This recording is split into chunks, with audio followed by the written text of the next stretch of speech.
बिस्मिल्लाहिर्रहमानिर्रहीम, अस्सलाम वालेकुम। आप देख रहे हैं द बीनर सलीम शो। भाई आज वो हो गया जिसकी बहुत से लोगों को तवक्कुआत नहीं थी। एक मेरी प्रोजेक्शन ठीक साबित हुई, वो मैं बिल्कुल आप तक पहुंचाऊंगी क्योंकि मैंने आपको पिछली वीडियो में बताया था कि चीफ जस्टिस ऑफ पाकिस्तान के सामने जो जो बातें पार्लियामेंट में की गई हैं वो बातें चीफ जस्टिस ऑफ पाकिस्तान के सामने हुकूमत एग्जैक्टली नहीं करेगी, बल्कि हुकूमत लगाएगी इमरान खान की शिकायतें और हुकूमत का ये मौक़िफ़ होगा कि भाई हम तो मुज़ाकरात करने की कोशिश कर रहे हैं लेकिन पाकिस्तान तहरीक इंसाफ जो है हमें हाथ पल्ला नहीं पकड़ा रही। तो आज लुब्बे लुबाब यही था। मैंने आपको ये भी बताया था कि कुछ नाम भी लिए जाएंगे, असद कैसर साहब का नाम भी लिया गया। ये कहा भी गया कि भाई असद कैसर साहब ने आगे से बोला है कि भाई हमारे पास तो मैंडेट नहीं है। सो ब्रीफिंग दी गई, बेसिकली ब्रीफिंग दी गई, चिट्टा कोरा जवाब नहीं दिया गया। ये मेरी एक प्रेडिक्शन थी, ये मेरी एक इन्फॉर्मेशन थी, वो मैंने आप तक पहुँचाई। तो आज ये हुआ समात के अंदर, लेकिन जो एक्सपेक्ट किया जा रहा था कि जी चीफ जस्टिस ऑफ पाकिस्तान ने डंडा उठा लेना है और उन्होंने फिर सबको डंडा डंडा कर देना है, ऐसा कुछ नहीं हुआ। बल्कि अगर मैं बाकी दो जजेस की बात करूं उनकी तो चून ही निकली और चीफ जस्टिस उमर अता बंदयाल साहब जो हैं वो भी काफ़ी ज़्यादा बैकफुट पर नजर आए। आज के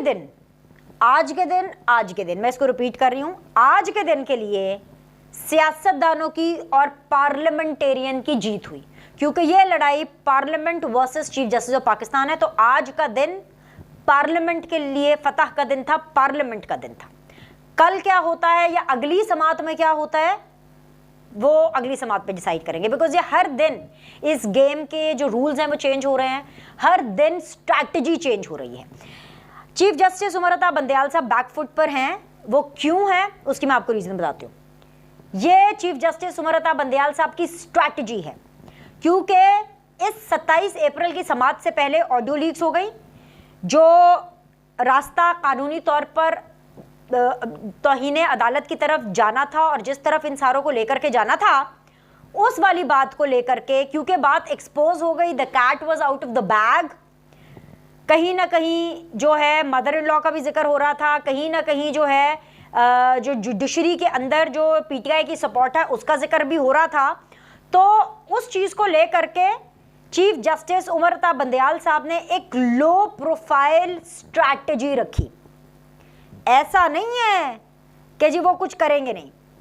उन्होंने ये कहा कि भाई ये जो सियासतदान हैं ये बड़े तरीके से छुप छुप के आराम से अपना उल्लू सीधा कर रहे हैं और हमें आंखें दिखा रहे हैं।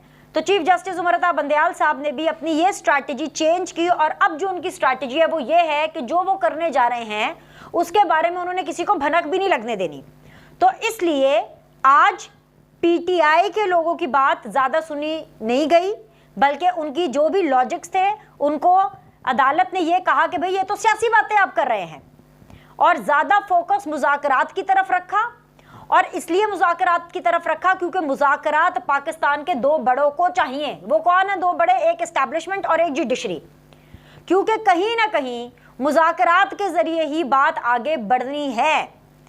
ये जो मुज़ाकरात हैं अगर कोई नहीं चाहता, वो कहते हैं ना पंजाबी में जरा टिड्डो नहीं चाहता, वो सियासतदान हैं जो कि नहीं चाहते। लेकिन एस्टैब्लिशमेंट और जुडिशरी कहीं ना कहीं ये चाहते हैं कि सब मिलकर के बैठ करके अपने मसले सॉर्ट आउट करें।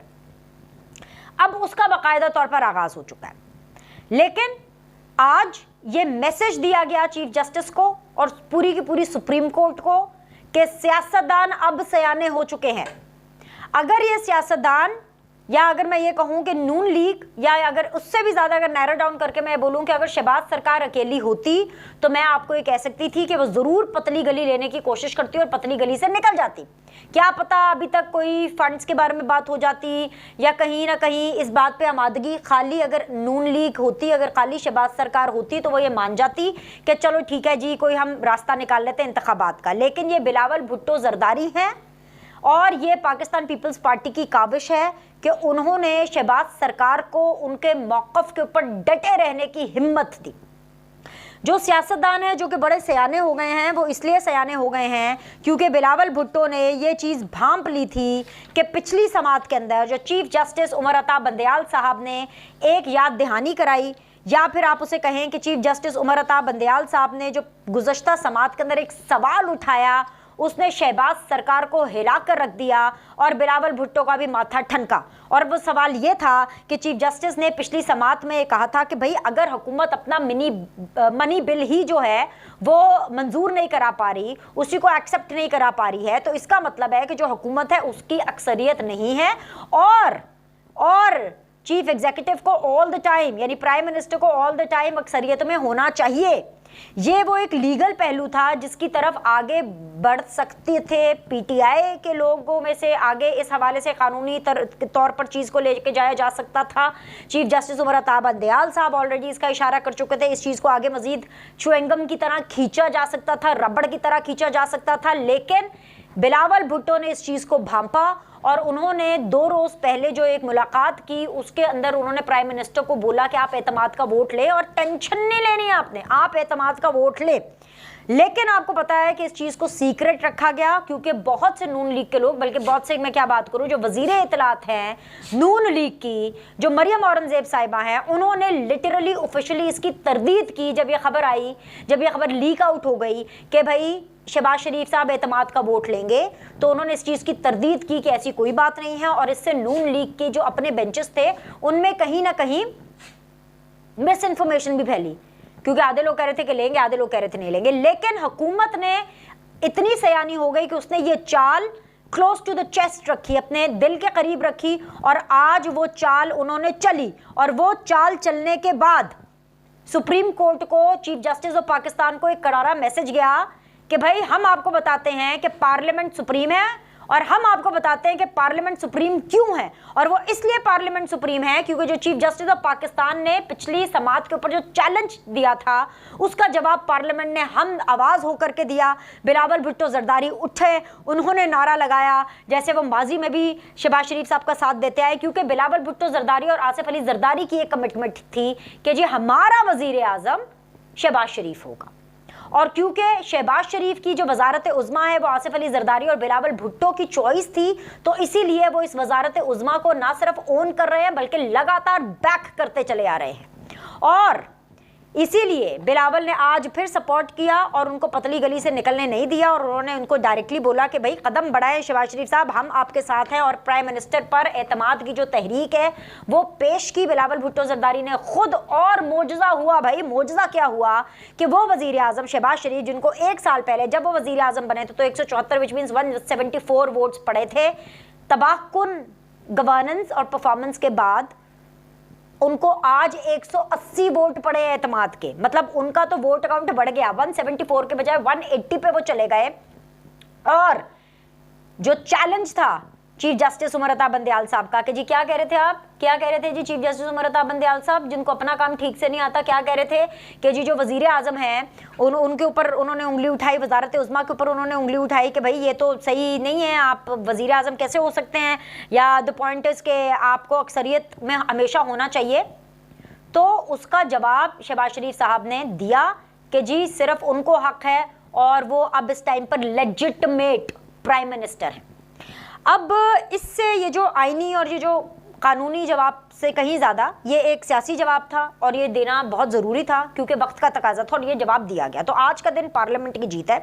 अब आने वाले दिनों के अंदर कितना फ़ायदा होने वाला है शहबाज शरीफ साहब को इस एतमाद के वोट का, वो तो आने वाली समात ही हमें बताएगी। लेकिन मुज़ाकरात का आगाज़ जो है वो पीटीआई और हुकूमत के बीच में हो चुका है। ये मुज़ाकरात किस हद तक कामयाब होंगे उसके बारे में हम आपको आने वाले दिनों में बताएंगे। लेकिन जो चीफ जस्टिस उमर अता बंदयाल साहब हैं उन्होंने ये बहुत से कार्ड्स अपने करीब रखे हुए हैं चेस्ट के, क्योंकि अगर वो आज ही में कंटेम्प्ट की कार्रवाई का आगाज़ कर देते तो उनको पहले से पता था कि हुकूमत ने ये बैकअप बनाया हुआ है कि वो 3 जजेस को एक पार्लियामेंट्री कमेटी के सामने पेश होने का कहेंगे। हालांकि उन जजेस ने भी पेश नहीं होना था, लेकिन फिर भी पार्लियामेंट की तरफ से उन जजेस के ऊपर प्रेशर आना था। इसके अलावा हुकूमत की एक और स्ट्रैटेजी है जो उन्होंने बनाई है, बल्कि 2 स्ट्रैटेजीज़ हैं, वो मैं आपको बता देती हूँ। और इन स्ट्रैटेजीज़ को चीफ जस्टिस उमर अता बंदयाल साहब ना सिर्फ भांप गए हैं बल्कि उनको ये स्ट्रैटेजीज़ पता चल गई हैं। तो उसके जवाब में चीफ जस्टिस उमर अता बंदयाल साहब ने आज खुद ठंड प्रोग्राम की स्ट्रैटेजी अपनाई कि मैंने ऐसे पोर्ट्रे करना है कि मैं बैकफुट पे चला गया, जो कि वो आज एक्चुअली थे। लेकिन उन्होंने यही पोर्ट्रे करना है और सज्जी दिखा के खब्बी मारनी है। लेकिन क्योंकि हुकूमत प्रिपेयर्ड है फॉर द वर्स्ट, और उनकी प्रेपरेशन ये है कि दो चीज़ें, एक तो ये कि क्योंकि अभी बिलावल भुट्टो जरदारी को प्राइम मिनिस्टर बनाना मकसूद है और बिलावल ये कहते हैं कि अपने वोट के जरिए प्राइम मिनिस्टर बनेंगे, तो अगर शहबाज शरीफ साहब डिस्क्वालीफाई होते हैं, अव्वल तो हत्तल इम्कान कोशिश की जाएगी कि उनको डिस्क्वालिफिकेशन से बचाया जाए, सबसे पहले तो प्लान ये है। लेकिन क्योंकि वर्स्ट के लिए तैयार होना है तो प्लान बी ये है कि अगर डिस्क्वालिफिकेशन की तरफ बात गई तो वजारत उज़्मा कौन संभालेगा, क्योंकि जब तक चीफ जस्टिस उमर अताब बंदयाल साहब हैं जो कि अगले 3-4 महीने हैं, इन 3-4 महीनों के अंदर, क्योंकि अगर उनकी दी हुई तारीख के ऊपर इंतखाबात नहीं कराने, जो कि बार बार ये ढंडोरा पीट रहे हैं कि जी मुझे तो है वो आइन के हिसाब से चलना है, और जो चीफ जस्टिस साहब है वो बार बार ये बातें करते हैं कि भाई मैं जो हूँ मेरी सादगी बस देखें कि मैं क्या चाहता हूँ, मैं तो सिर्फ ये चाहता हूँ कि किसी ना किसी तरह जो आइन है उसके ऊपर जो है वो अमल होना चाहिए। वो क्या कहते हैं, हम सिर्फ आइन पर अमल चाहते हैं। सुप्रीम कोर्ट की सादगी देखिए कि वो क्या चाहते हैं, आइन पे अमल चाहते हैं तो सीधा 2 टोक जवाब दें, लगाएं कंटेम्प्ट, भेजें उनको घर। लेकिन ये ना एक झुंझुना है कि हम आइन पे अमल चाहते हैं। आइन हो गया ख़त्म, 90 दिन में इलेक्शन नहीं हुए, आइन के ऊपर अमल नहीं हुआ, आइन इस टाइम पे नहीं है। इंतखाबात के हवाले से देखा जाए तो ये बात किसी को सही लगे या बुरी लगे, मकसूद ये है कि जो मुज़ाकरात हों, और वही जो मुज़ाकरात है जिसकी बार बार जो है डंडे के जरिए कोशिश की जा रही है। और आज ये डंडा चल गया, आज तो शहबाज शरीफ साहब भी मान गए कि ठीक है जी सारे मुज़ाकरात की तरफ चलते हैं, और फिर मुज़ाकरात होना शुरू हो गया। खैर जी, मैं आपको 2 ऑप्शंस बता रही थी। तो अब जाहिर सी बात है शहबाज शरीफ साहब डिस्क्वालीफाई होंगे तो अगला वज़ीर आज़म आएगा, ठीक है। जब वहाँ तक बात पहुँचेगी, जब अगला वज़ीर आज़म आएगा तो अगला वज़ीर आज़म भी अगर इंतखाब फौरी नहीं कराता तो उसको भी डिस्क्वालीफाई होना पड़ेगा। तो वो जो फौरी जो अगला वाला वज़ीर आज़म है ना, वो बिलावल नहीं है। अगर आप लोग ये समझ रहे हैं कि अगला वज़ीर आज़म बिलावल भुट्टो शहबाज शरीफ की डिस्क्वालिफिकेशन के नतीजे में बनेंगे, तो नहीं, अगले वज़ीर आज़म बिलावल भुट्टो अगले इंतखाबात के नतीजे में बनेंगे।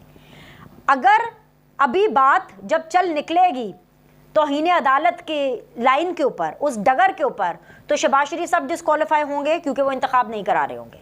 नए वज़ीर आज़म आएंगे तो नए वज़ीर आज़म ऐसे शख्स होंगे जिनको कोई ओहदा उनके लिए मानी नहीं रखता होगा, उनका स्टैचर इतना बड़ा होगा या उनका जो फ्यूचर है वो ओहदे के लिए उसके अंदर लालच ना हो, तो वो जो हैं वो आसिफ अली जरदारी साहब होंगे। क्योंकि आसिफ अली जरदारी साहब सियासत में वो अपना मर्तबा मुकाम इतना बुलंद कर चुके हैं कि तारीख़ ये गवाह है, तारीख़ में लिखा जाएगा कि पाकिस्तान के अंदर अगर कोई सियासतदान था या कोई है तो वो आसिफ अली जरदारी है। वो सियासत में वो मर्तबा पा चुके हैं, मुल्क के प्रेसिडेंट रह चुके हैं, साबिक प्रेसिडेंट रह चुके हैं, तो उनको वज़ीर आज़म बनाया जाएगा। एक तो उनके ऊपर ट्रस्ट भी है, दूसरा ये कि वो कोर्ट कचहरी मुश्किलात से वो इस तरह लड़ते हैं कि मुश्किलें परेशान हो जाती हैं, कोर्ट कचहरी परेशान हो जाती है कि भाई ये हमने किसके ऊपर हाथ डाल दिया। और फिर आसिफ अली जरदारी साहब ने भी क्योंकि इलेक्शन नहीं कराने, तो तब तक जब तक दूसरे वज़ीर आज़म के डिस्क्वालीफाई होने का वक्त आएगा तब तक ऑलरेडी ये मौजूदा चीफ जस्टिस उमर अताब बंदयाल साहब के जाने का वक्त आ जाएगा। अब देखिए ये जो सिनेरियो जो मैं आपको बता रही हूँ, ये scenario chief justice Umar Ata Bandial साहब ने भी भांप लिया है। चाहे अब एजेंसियों के सरबराहान ने उनको भंपवाया है, चाहे उनको इस्टेब्लिशमेंट ने ये भांपने पर मजबूर किया है, जैसे भी, लेकिन उनको पता चल गया है। दूसरी चीज़ ये है कि मैं आपको याद कराना चाहूँगी कि पीपल्स पार्टी के दौर में यूसुफ रज़ा गिलानी साहब तब वज़ीर आज़म थे, एक एग्जीक्यूटिव ऑर्डर के ज़रिए एक चीफ जस्टिस को बहाल किया जाता है। तो अगर मुल्क में ये तारीख़ है कि अगर वज़ीर आज़म यूसुफ रज़ा गिलानी साहब ने एक एग्जीक्यूटिव ऑर्डर के ज़रिए एक चीफ जस्टिस को बहाल किया था, तो अगर एग्जीक्यूटिव ऑर्डर्स बहाली के लिए इस्तेमाल हो सकते हैं तो एग्जीक्यूटिव ऑर्डर्स निकालने के लिए भी तो इस्तेमाल हो सकता है, ऐसा भी तो हो सकता है ना। ये तो मैं बता रही हूँ, बेजारी सी बात है। अगर किसी को बहाल करने के लिए इस्तेमाल किया जा सकता है तो किसी को बेकार करने के लिए भी इस्तेमाल किया जा सकता है। लेकिन ये जो एग्जीक्यूटिव ऑर्डर वाली नहज पर लड़ाई पीपल्स पार्टी नहीं चाहती कि पहुंचे, लेकिन पार्लियामान की फतह भी हो, तो ये वो सारा प्लान है जो कि करने की कोशिश की जा रही है। और ये वो गेम है जो कि इस टाइम पर चल रही है, ये वो गेम है जो मेरी आपकी सोच से कहीं ज़्यादा ऊपर है। तो चीफ जस्टिस उमर अता बंदयाल साहब को ये पता चल गया है कि लोगों ने उनको भांप लिया है, उनके इंटेंशंस भी भांप लिए हैं, वो एक्सपोज हो गए हैं। तो उन्होंने अब ये सोचा है कि थोड़ी देर के लिए उन्होंने ज़रा बैकफुट पर जाना है, इनको मुज़ाकरात खेलने दें। मुज़ाकरात होने हैं अल्टीमेटली नाकाम, और क्योंकि मुज़ाकरात नाकाम इसलिए होने हैं क्योंकि इमरान खान साहब को जिस टाइम पर इलेक्शन चाहिए, हुकूमत को और इस्टेब्लिशमेंट को उस टाइम पर इलेक्शन नहीं चाहिए। तो ये जो ऊँट है ये किसी करवट नहीं बैठना। तो एक दिन एक पार्टी भारी रहेगी, पार्टी से मतलब ये कि जैसे आज पार्लियामेंट का दिन था, हो सकता है कल परसों तरसों सुप्रीम कोर्ट का दिन हो सकता है फिर बीच में एक आधा दिन ऐसा हो कि दोबारा पार्लियामेंट भारी हो जाए। लेकिन ये वो एक लड़ाई है जो कि इस दफ़ा कुछ ना कुछ मंतकी अंजाम पर ज़रूर पहुंचेगी। एक दफ़ा एक प्रेसिडेंट सेट हो जाएगा, जैसे कि इंतखाब तो 14 मई को नहीं होने, इंतखाब जो हैं वो जून में भी नहीं होने, इंतखाब जुलाई में भी नहीं होने, इंतखाब अक्टूबर में भी नहीं होने। ये इंतखाब तब होने हैं जब पीडीएम की हुकूमत एस्टैब्लिशमेंट के साथ मिलकर डिसाइड करेगी। ये इंतखाब तभी होने हैं, और ये message chief justice of Pakistan को भी पहुंचा दिया गया है, उमर अता बंदयाल साहब को, और ये मैसेज पाकिस्तान तहरीक इंसाफ को भी पहुंचा दिया गया है। इसीलिए अब रोते धोते अपनी आकड़ को पीछे करते हुए इमरान खान साहब घुटनों के बल पर अपनी जो एक 3 रुकनी कमेटी है उसको भेज रहे हैं, जी जाओ जाकर के मुज़ाकरात करो। तो ये बस इतनी सी कहानी है। बाकी एनीवेज और बहुत सी बातें जो आपसे करनी है हम अगली वीडियो में करेंगे। अभी के लिए लाइक करें, सब्सक्राइब करें। आपसे अगले द बीनर सलीम शो में मिलते हैं।